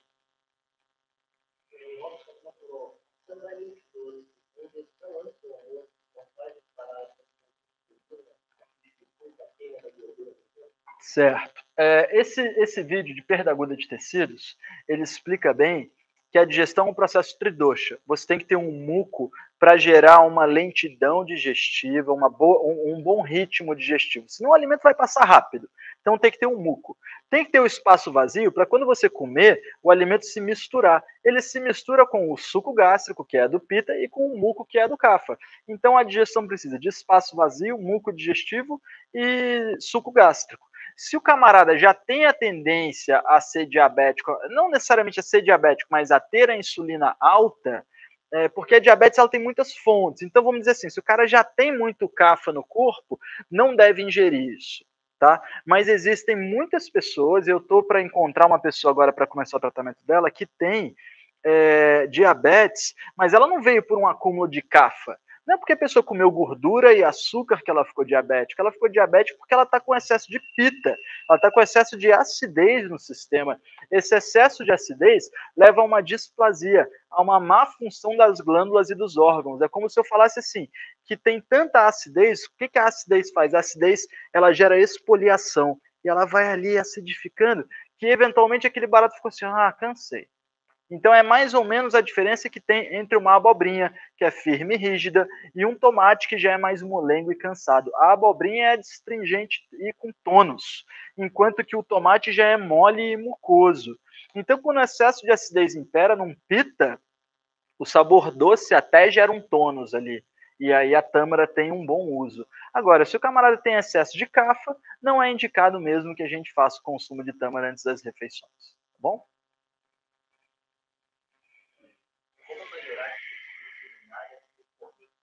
Certo. Como melhorar infecções urinárias recorrentes? Primeiro, a gente tem que encontrar a causa. Vamos dizer que a causa seja um acúmulo de ama.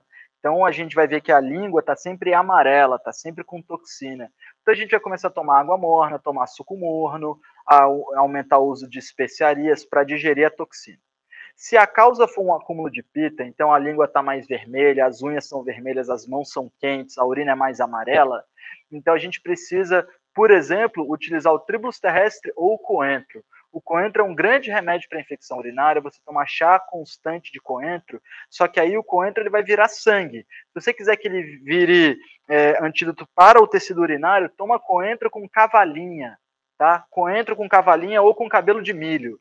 E aí ele vai virar um desintoxicante do tecido urinário. Aí é para agravamento em pita. Mas se a sua urina é mais turva, parece que tem uma névoa nela, você é mais pesada, então é uma infecção mais cafa. Pode ser interessante aumentar o uso de especiarias, pegar um óleo de rícino, misturar com gengibre em pó até fazer uma massa de modelar, botar essa massinha no umbigo para aumentar o acne dessa região, para aumentar, fazer uns jejuns para desprender tecido mesmo, fazer monodieta de fruta, vou comer só maçã cozida hoje, chá de gengibre com erva doce.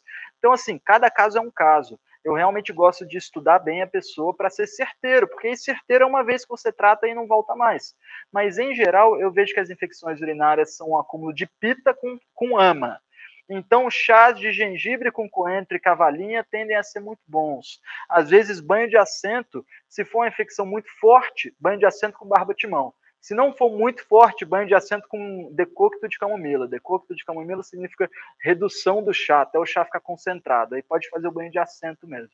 Tá bom? Barba-timão ou camomila. Aí você faz o tratamento interno, que é tomar os chás, diminuir a produção, as comidas que aumentam a toxina, e o tratamento externo, que é o banho de assento, a tendência é você conseguir curar. Tá bom? É difícil tratar a infecção urinária.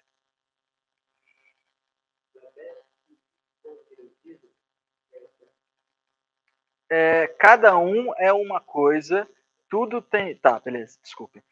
Diabetes e hipotiroidismo são acúmulos de pita?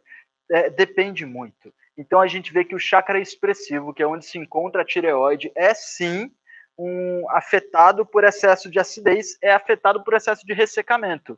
E os órgãos de controle da diabetes, eles são afetados por excesso de ressecamento, que é vata, por excesso de acidez, que é pito, por excesso de muco, que é a cafa.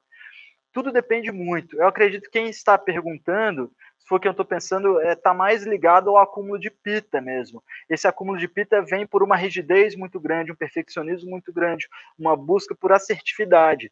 Então, muitas vezes, essa mente, muito assim, já produz enzimas muito ácidas, essas enzimas ácidas já danificam as paredes celulares.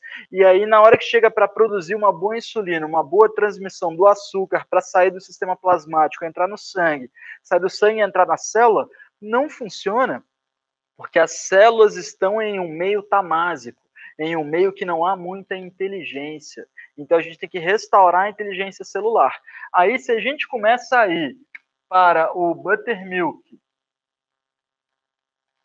para o chai e para os chás, por exemplo, se a gente está tratando de uma diabetes que está no começo, a gente pode usar o chá de melão de São Caetano.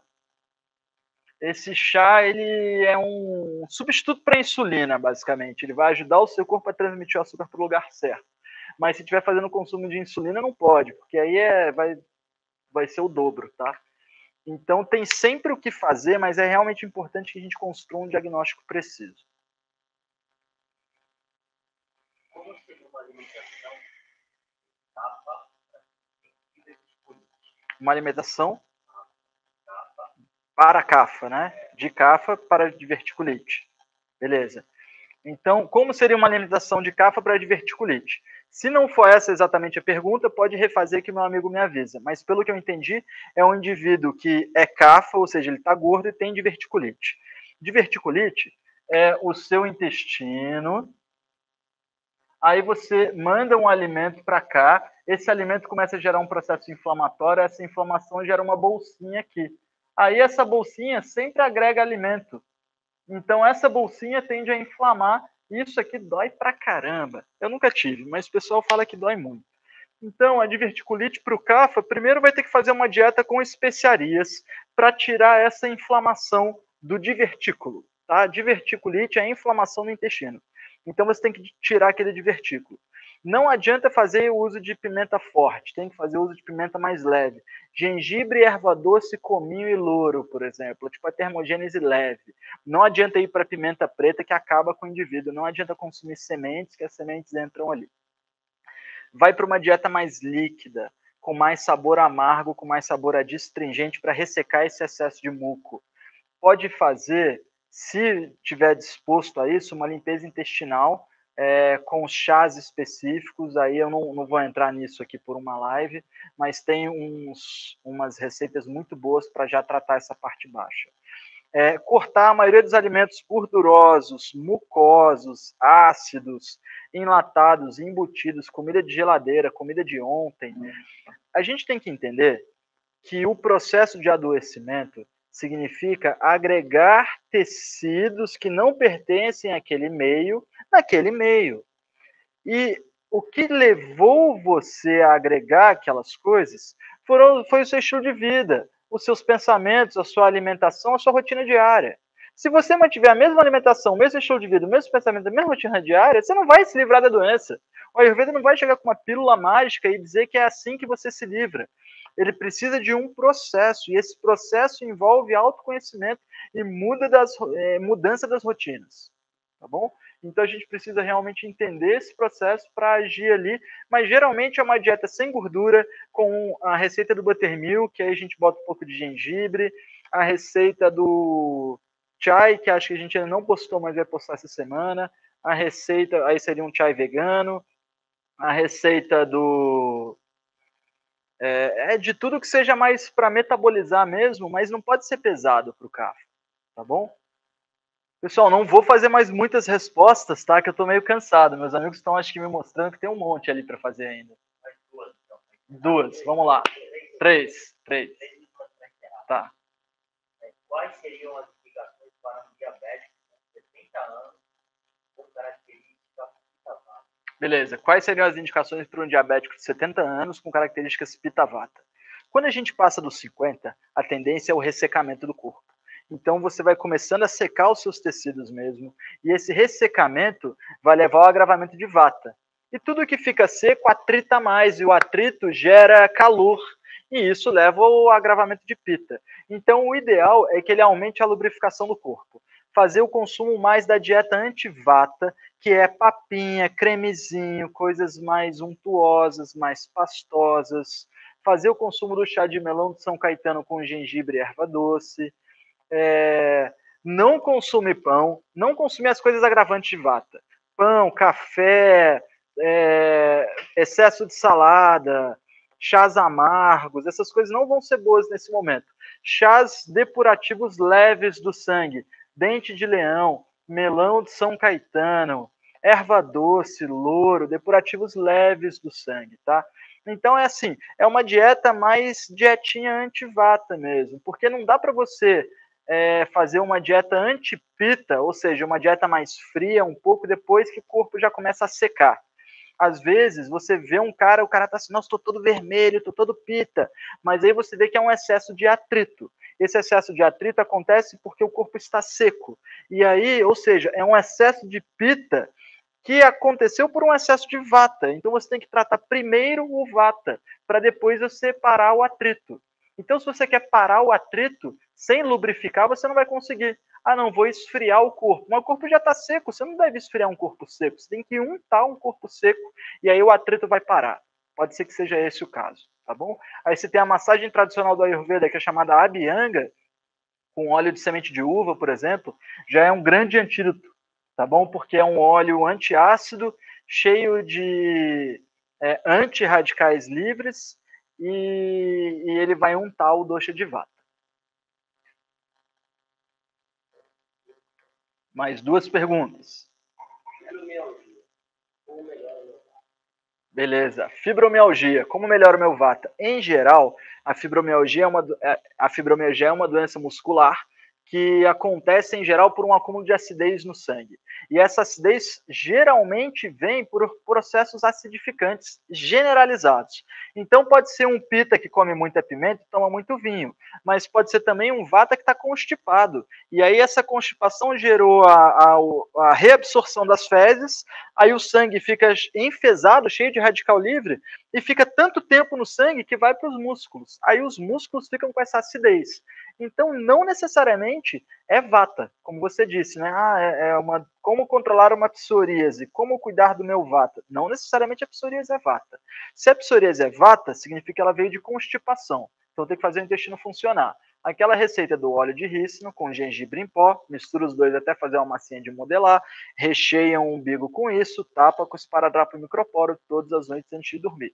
Pode pegar um pouco de óleo de rícino, molhar um algodão, deixar no ânus antes de dormir, vai ajudar aí ao banheiro de manhã. Tomar uma panaceia ao acordar, gengibre, limão, açúcar mascavo e sal do Himalaia.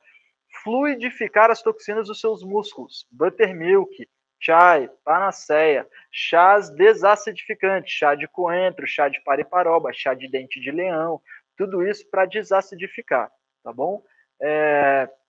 Agora, é uma psoríase de origem pita, ou seja, pessoa muito ácida, muito estressada, faz consumo de coisas ácidas, corta tomate, pimentão, berinjela, conserva, enlatado, embutido, azeite é o único óleo ácido que a gente tem, e a gente tem lá graduação de acidez. Pita adora se entupir de azeite e é agravante de pita.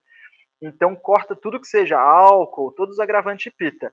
E começa uma dieta desacidificante. Suco verde, excesso, começar a usar bastante ghee, começar a usar o buttermilk, por aí vai.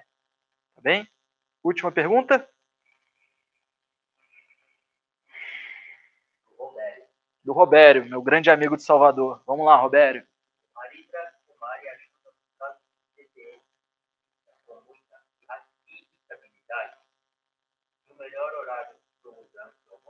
Certo, o Haridra Kumari pergunta do Robério, o Haridra Kumari é um medicamento de babosa e cúrcuma. Ele ajuda no controle da TPM e na irritabilidade, e o melhor horário para usar é antes do almoço. O Haridra Kumari, TPM Pita, né? Então, para uma TPM Pita, o melhor remédio é o Haridra Kumari. TPM Pita significa o seguinte, o mês todo o sangue fica acumulando acidez. Aí chega na TPM, esse sangue começa a ser mobilizado para excretar. E aí ele vai pegando a acidez toda do meio e vai voltando para o sangue. E aí esse sangue sobe para a mente. Então você tem que purificar o sangue. A ingestão de coisas que afinam o sangue já ajuda. Água morna com limão, chás depurativos do sangue, como a gente falou, isso se chama purificante. Tá? O princípio medicinal de purificar, de desintoxicar sangue, chama purificante. Se você procurar chás purificantes, você vai encontrar uma lista. O chá de cúrcuma com sábia fresca é excelente. Agora, o marra significa o supremo. Então, o medicamento supremo para tratamento da TPM, principalmente TPM Pita, é o que o Robério narrou, o Haridra Kumari, mistura de babosa e cúrcuma. Por quê? Porque a babosa é uma planta que auxilia muito no sistema sanguíneo, é uma planta líquida, fluida, uma planta feminina, que na lua cheia ela está viva, gorda. Então, é uma planta que tem muito elemento água nela. E as mulheres têm mais elemento água do que os homens. Então, é uma planta que se alia muito à mulher. E a cúrcuma é depurativa do sangue. Então, é uma planta que mobiliza a cúrcuma para o sangue. Ela já é boa para desintoxicar o sangue, a cúrcuma já é boa para desintoxicar, então uma mexe com a outra, e aí você leva aquilo com um resultado enorme. Eu acho que o melhor horário de uso é na água morna da manhã, para já começar a gerar um plasma antiácido, para já começar a erradicar os radicais livres, a eliminar os radicais livres. Eu gosto de usar 2 comprimidos antes de dormir com água morna também, para quem tem muita acidez, porque essa pessoa acorda dia seguinte já excretando uma urina muito amarela, e então ela já vai desacidificando. Quem tem TPM e quem principalmente fica com TPM a vida inteira vai ter menopausa, não tem como. Então, se você for ver na Índia, as mulheres não têm muita menopausa. E eu não estou falando isso porque segue a Ayurveda, é porque usa especiaria, usa muita cúrcuma. Então, num sangue que está com muita especiaria, não dá toxina, o sangue não fica espesso. Então, a gente tem que aumentar o uso de especiaria generalizado, porque a gente come muito sabor doce, come muito sabor salgado, come às vezes o sabor picante do molho de pimenta, mas o sabor refrescante das especiarias refrescantes, orégano, cebolinha, salsa, coentro, a gente não usa de forma medicinal. E as especiarias picantes a gente não usa de forma medicinal, que é cravo, canela, gengibre, erva doce, pimenta branca, cardamomo, anis, noz moscada. Então a gente fica fazendo coisas que é sabor doce, sabor salgado, isso é intoxicante de todos os doces. A gente tem que se aproximar dos outros sabores, tá bem? Mais uma pergunta.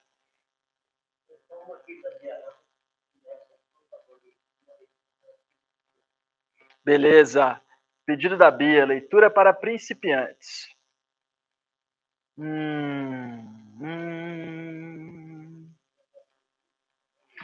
Eu acho o seguinte, Bia. Eu acho que a melhor coisa que você faz é assistir aos nossos vídeos, porque se eu falar numa leitura, vai chegar o ponto em que você vai ler o seguinte, ó. A gente fala em vata, pitta e kapha. Movimento, metabolismo e nutrição. Aí, quando o dosha de vata adoece, ele fica agitado. Quando o dosha de pitta adoece, ele fica estressado. E quando o dosha de kapha adoece, ele fica letárgico. Existem os 3 grandes princípios energéticos. Os princípios de sattva, significa equilíbrio. Os princípios de rajas, que significa movimento e agitação. E os princípios de tamas, que significam inércia. Se você estudar por um livro, vai chegar o dia que você vai atender um vata, ou você não atender, mas vai chegar o dia que você vai encontrar um camarada vata, que ele está em um estado mental de não ação, ele está inerte. E aí você vai ver que ele diz que ele está letárgico, que ele está pesado, que ele está com uma sensação de não preenchimento, que ele está com uma sensação de não fazer nada, que ele se sente depressivo. Tudo isso parece tamas. Só que, na verdade, é um vata... Desculpa. Tudo isso parece kapha. Só que, na verdade, é um vata tamásico. Então, você precisa de um professor para entender isso. E é isso que a Ayurveda fala. É parampará. Pará. Do mestre para o discípulo. Então, é muito mais fácil você aprender se você tiver um mestre. Eu indico que você comece pelo vídeo Ayurveda na primavera. Tá? Eu tenho outro vídeo que é como cuidar do meu dosha sozinho. Não está no nosso canal, eu vou colocar no nosso canal, está no canal do Escolhas Saudáveis. Esses 2 vídeos são os vídeos fundamentais para você fazer um entendimento básico sobre essa malha de informações do Ayurveda.